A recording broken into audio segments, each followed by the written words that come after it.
आंकड़े आपके माध्यम से सदन को और इस सदन के माध्यम से देश के सामने रखना चाहता हूं। जहां जहां भाजपा और कांग्रेस का सीधा मुकाबला था या जहां कांग्रेस मेजर पार्टी थी और साथी के पास 1, 2, 3 सीटें थी, वहां कांग्रेस का स्ट्राइक रेट सिर्फ और सिर्फ 26% है, 26% है। लेकिन जहां किसी का पल्लू पकड़ करके चलते थे, जहां वो जूनियर पार्टनर थे, किसी दल ने उनको कुछ दे दिया मौका, ऐसे राज्यों में कांग्रेस जहां जूनियर पार्टनर थी, उनका स्ट्राइक रेट 50% है और कांग्रेस की 99 सीटों में से ज्यादातर सीटें उनके सहयोगियों ने उनको जिताया है। और इसलिए मैं कहता हूं ये परजीवी कांग्रेस है। 16 राज्यों में जहां कांग्रेस अकेले लड़ी, वहां उसका वोट शेयर इस चुनाव में गिर चुका है। आदरणीय सभापति जी, गुजरात, छत्तीसगढ़ और मध्य प्रदेश, इन 3 राज्यों में जहां कांग्रेस अपने दम पर लड़ी और 64 में से 64 में से सिर्फ 2 सीट जीत पाई है, 64 में से 2। इसका साफ मतलब है कि इस चुनाव में कांग्रेस पूरी तरह परजीवी बन चुकी और अपने सहयोगी दलों के कंधे पर उन्होंने चढ़ करके ये सीटों का आंकड़ा बढ़ाया है। अगर कांग्रेस ने अपने सहयोगियों के जो वोट खाए हैं, वो अगर न खाए होते तो लोकसभा में उनके लिए इतनी सीटें जीत पाना भी बहुत मुश्किल था।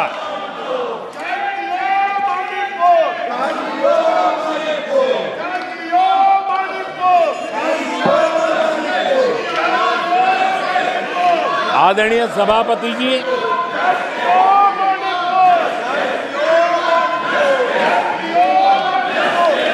ऐसे समय एक अवसर आया, देश ने विकास के रास्ते को चुना है, देश ने विकसित भारत के सपने को साकार करने का मन बना लिया है। तब भारत को एकजुट होकर समृद्धि का नया सफर तय करना है। ऐसे समय ये देश का दुर्भाग्य है कि हिंदुस्तान में 6 दशक तक राज करने वाली कांग्रेस पार्टी अराजकता फैलाने में जुटी हुई है। ये दक्षिण में जाकर उत्तर के लोगों के खिलाफ बोलते हैं, ये उत्तर में जाकर के पश्चिम के खिलाफ जहर उगलते हैं, पश्चिम के लोगों के खिलाफ बोलते हैं, महापुरुषों के खिलाफ बोलते हैं। इन्होंने भाषा के आधार पर बांटने की हर कोशिश की है। जिन नेताओं ने देश के हिस्से को भारत से अलग करने की वकालत की थी, उनको संसद की टिकट देने तक का दुर्भाग्य हमें देखना पड़ा, जो कांग्रेस पार्टी ने पाप किया। कांग्रेस पार्टी खुलेआम एक जाति को दूसरी जाति के खिलाफ लड़ाने के लिए रोज नई नैरेटिव गढ़ रही है, नए तय अफवाहें फैला रही है। आदरणीय सभापति जी, देश के एक हिस्से के लोगों को हीन बताने की प्रवृत्ति का भी कांग्रेस के लोग बढ़ावा दे रहे हैं। आदरणीय सभापति जी, कांग्रेस देश में आर्थिक अराजकता फैलाने की दिशा में भी सोची समझी चाल चल रही है। चुनाव के दौरान जो बातें की गई,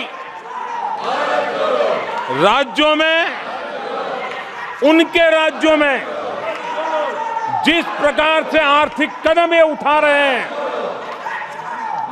ये वो रास्ता आर्थिक अराजकता की तरफ देश को घसीटने वाला है।